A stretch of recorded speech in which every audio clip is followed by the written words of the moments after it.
প্রিয় শিক্ষার্থীরা, অনলাইন ক্লাসে স্বাগতম জানাচ্ছি। আশা করি সবাই তোমরা বাসায় ভালো আছো। বাসা থেকে এমার্জেন্সি ছাড়া বের হবো না, হ্যাঁ। আর যদি বের হও কোনো কাজে, কোনো দরকারে যদি আসতেই হয়, তবে অবশ্যই মাস্ক পরিধান করবা। আমাদের এই মাস্কটাই আমাদের 95% সেভ করতে পারে করোনা থেকে, হ্যাঁ।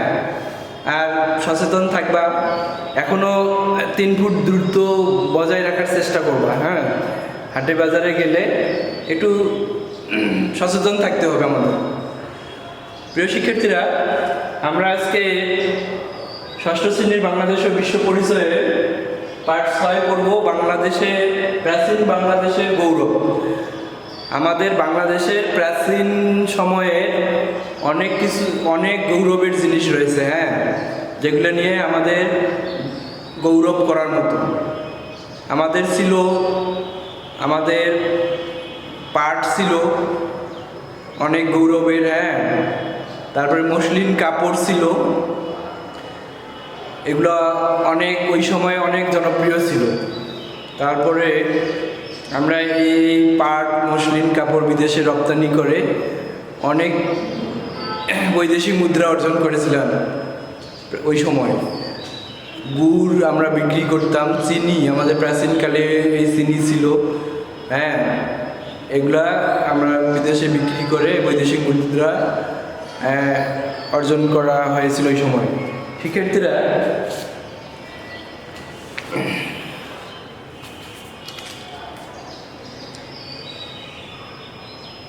প্রাচীন বাংলাদেশের গৌরব: সমাজ, অর্থনীতি, ধর্ম। দেখি কৃষিতে কি বলে। প্রাচীন যুগে বাংলাদেশের অর্থনীতি ছিল কৃষি নির্ভর। আমাদের প্রাচীনকালে আমাদের কৃষিটা ছিল কৃষি নির্ভর, আমাদের অর্থনীতি ছিল। এ সময় কৃষিতে উদ্বৃত্ত ছিল। আমাদের বাংলাদেশে এখন যেমন আমাদের দেশ খাদ্যে স্বয়ংসম্পূর্ণ, হ্যাঁ, ওই প্রাচীনকালেও আমাদের কৃষিটা উদ্বৃত্ত ছিল। আমাদের কৃষকরা যে ফসল ফলাইতো সেটা সবাই খেয়ে, বা ওই সময়ের মানুষেরা সবাই খেয়ে মানে বেশি থাকতো, প্লাস হইতো, হ্যাঁ। ধান ছিল প্রধান ফসল। আমাদের প্রধান ফসল কি ছিল প্রাচীনকালে? ধান। প্রচুর আখও উৎপাদন হতো। ধানের পাশাপাশি আখও উৎপাদন হতো। আমাদের এই রংপুরের কাছে একটা চিনির মেল আছে, হ্যাঁ, এটা অনেক আগে থেকেই ছিল। এইখানে কৃষকরা আখ চাষ করতো, হ্যাঁ। এই আখ এখানে ওই মিলে দিয়ে ওখানে গুড় বা চিনি উৎপাদন করা হতো। আখ থেকে উৎপাদিত গুড় ও চিনি খ্যাতি ছিল। আখ থেকে কি হয়, আমরা যে গুড় বা চিনি এখনো পাই, সেগুলা এই আখ থেকেই হয়। ওই সময় এগুলো খ্যাতি ছিল। এই গুড় ও চিনি বিদেশে রপ্তানি করা হতো। ওই প্রাচীন সময়ে কি রপ্তানি করা হতো? তোমাদের নৈর্ব্যক্তিক হতে পারে এটা। গুড় ও চিনি বিদেশে রপ্তানি বা বিক্রি করা হতো। তুলা, সরিষা ও পান চাষের জন্যেও বাংলাদেশের খ্যাতি ছিল। আর কি খ্যাতি ছিল বাংলাদেশে? তুলা, সরিষা ও পান চাষে এখনো এগুলো আমরা চাষ করি, হ্যাঁ। নারিকেল, সুপারি, আম, কাঁঠাল, কলা, ডুমুর প্রভৃতি ফলের কথাও জানা যায়।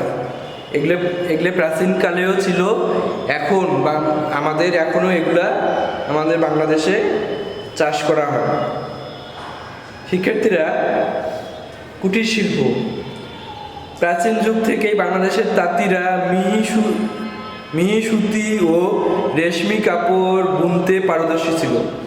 প্রাচীন যুগ থেকেই বাংলাদেশের তাঁতিরা যারা কাপড় তৈরি করে তাদের তাঁতি বলা হয়, হ্যাঁ। মিহি সুতা ও রেশমি কাপড় বুনতে পারদর্শী ছিল। এই তাঁতিরা মিহি সুতা আর রেশমি কাপড় তৈরি করতে তারা এক্সপার্ট ছিল, তারা তৈরি করতো। আমরা জানি বাংলাদেশের মসলিন কাপড় পৃথিবীর বিখ্যাত ছিল। তোমাদের এটা নৈর্ব্যক্তিক হবে, হ্যাঁ। আমাদের মসলিন কাপড়টা পৃথিবীর সবচেয়ে বিখ্যাত কাপড় ছিল, হ্যাঁ ওই সময় আংটির ভিতর দিয়ে আমাদের এই কাপড়টা ঢুকানো যাইত। এই মসলিন তখনও রপ্তানি হতো বলতে এই মসলিন কাপড়টা বিদেশে বিক্রি করা হতো। এছাড়াও তখন উন্নত মানের মৃৎপাত্র, ধাতব পাত্র ও অলংকার নির্মাণ হতো। আর কি হতো ওই প্রাচীন সবকালে? মৃৎপাত্র মানে মাটির পাত্র ছিল, হ্যাঁ এখন ওই মাটির পাত্র এখন প্লাস্টিকের কারণে ওই মাটির পাত্রটা এখন চলে না। এই পালেরাই মূলত এই মৃৎপাত্র বানাইতো। ধাতব পাত্র মানে কাঁসার তৈরি যে থালা বাসনগুলা আগেও ছিল, এখনও কিন্তু আছে। দেখবে যে তোমরা বিভিন্ন বিয়া বা হিন্দুদের বিশেষ করে বিভিন্ন বিয়ার অনুষ্ঠানে এগুলো গিফট দেওয়া হইতো। ও অলংকার নির্মাণ কি হবে? এই যে সোনাগুলো আছে এখন, সোনা রূপা, এগুলা প্রাচীনকাল থেকেই ছিল বা এখনও এই অলংকারের জনপ্রিয়তা রয়েছে। পোড়ামাটি, ধাতব ও পাথরের ভাস্কর্য ও মূর্তি ছিল প্রশংসনীয় শিল্পের মধ্যে কি ছিল? পোড়ামাটির বিভিন্ন জিনিস প্রাচীনকালে এখানে নাম লেখা হইতো। আর ওটা কত সালে ওটা তৈরি হয়েছিল ওইটাতে আমরা বিভিন্ন জায়গায় আমরা চিহ্ন পাই। আমাদের বগুড়া শহর থেকে 18 কিলোমিটার দূরে, হ্যাঁ এই মহাস্থানগড়ে এই যে পোড়ামাটির বিভিন্ন জিনিস আমরা প্রত্নতাত্ত্বিকরা পেয়েছিল। পাথরের ভাস্কর্য, প্রাচীনকালে যে অনেক পাথরের ভাস্কর্যও ছিল। ভাস্কর্য বলতে কি বুঝো? ভাস্কর্য বলতে মূর্তি। তোমরা এই যে কারমাইকেল কলেজে যাবা, কারমাইকেল কলেজের ওখানে যাদের একটা ভাস্কর্য আছে অনেক অনেক উঁচু, হ্যাঁ ওই ভাস্কর্যটা তৈরি করেছেন স্বামীরা খানো শ্যামলী। তোমরা ওখানে গেলেই দেখতে পাবা। ভাস্কর্য বলতে ইজি কথায় হচ্ছে মূর্তি, হ্যাঁ এখানে প্রাচীন আমলেই ছিল। আমাদের কারমাইকেল কলেজের ভাস্কর্যটা এই যে 5-10 বছরের মধ্যেই হয়েছে। ছাপাঙ্কিত রৌপ্য মুদ্রা, স্বল্প মূল্যবান পাথর ও কাঁচের পুঁতিও তৈরি হতো। ছাপাঙ্কিত রৌপ্য মুদ্রা মানে রূপার মুদ্রা। ওই সময় কি পাওয়া যেত? রূপার মুদ্রা বা টাকা, হ্যাঁ স্বল্প মূল্যবান পাথর। আর কি পাওয়া যেত? পাথর পাওয়া যেত। কাঁচের পুঁতিও তৈরি হতো। কিসের পুঁতি তৈরি হতো ওই সময়? প্রাচীনকালে কাঁচের পুঁতি পাওয়া যেত। শিক্ষার্থীরা, ব্যবসা বাণিজ্য, কৃষিতে উদ্বৃত্ত হওয়া এবং শিল্পক্ষেত্রে উৎপাদন বাড়ায় ব্যবসা বাণিজ্যের বিকাশ লাভ করে। কেন ব্যবসা বাণিজ্য হয়? কৃষিতে তখন ওই সময়ের মানুষেরা খেয়েও তাদের বাঁচত, তারা বিক্রি করতো, হ্যাঁ আর শিল্পক্ষেত্রে উৎপাদন বাড়ায়। শিল্পক্ষেত্রে কি উৎপাদন বেড়েছিল? ওই যে মসলিন কাপড়, এগুলো বিদেশে বিক্রি করা হতো, হ্যাঁ এই কারণে ব্যবসা বাণিজ্যের বিকাশ লাভ করে। নদীর তীরে তীরে গড়ে উঠেছিল হাট বাজার ও গঞ্জ। প্রাচীনকালে নদীর তীরে বা নদীর সাইডেই বিভিন্ন হাট বসতো। হ্যাঁ কেন বসতো?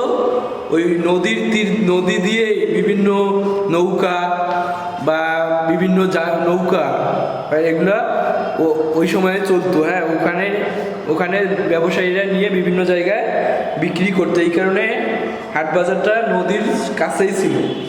ব্যবসা বাণিজ্য নদী পথেই হতো বেশি। আমাদের ব্যবসা বাণিজ্য প্রাচীনকালে নদীর সাইডেই হইতো বা নদী পথেই বেশি ব্যবসা বাণিজ্যটা হইতো। এখনও এই নদী পথেই ব্যবসা বাণিজ্যতে খরচ কম। বিভিন্ন স্টিমার, লঞ্চ এগুলোতে অনেক খরচ কম ব্যবসা বাণিজ্যের জন্য। উয়ারি বটেশ্বর ও পুণ্যনগর বা মহাস্থানগড় ছিল সমৃদ্ধ নদীবন্দর।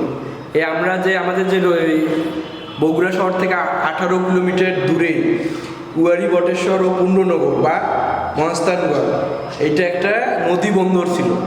নদী বন্দর বলতে নদীর তীরে, নদীর পাশেই এটা বন্দর, হ্যাঁ নদী ছিল। এর সাইটেই ছিল এই মহাস্থানগড়টা। এই কারণে আমরা ওই সময় পুণ্যনগরে বিভিন্ন বিদেশ থেকে মানুষ আসতো। হ্যাঁ, বিভিন্ন যে নৌকা ছিল ওই সময় প্রাচীনকালে, মানুষ এখানে ওই নদী দিয়ে চলে আসতো। ভারতবর্ষের বিভিন্ন বন্দর ছাড়াও দক্ষিণ পূর্ব এশিয়া ও ভূমধ্য সাগর অঞ্চলে যেত তৎকালীন বাংলাদেশের পণ্য। কোথায় যেত বাংলাদেশের পণ্য?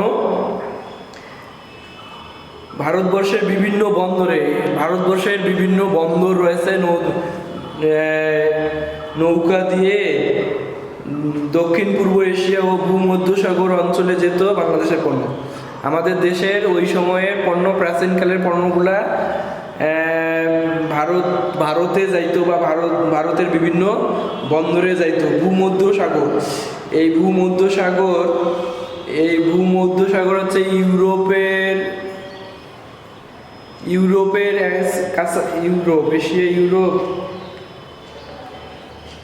ইউরোপের কাছাকাছি আর কি এই ভূমধ্য সাগর আছে ইউরোপে। হ্যাঁ,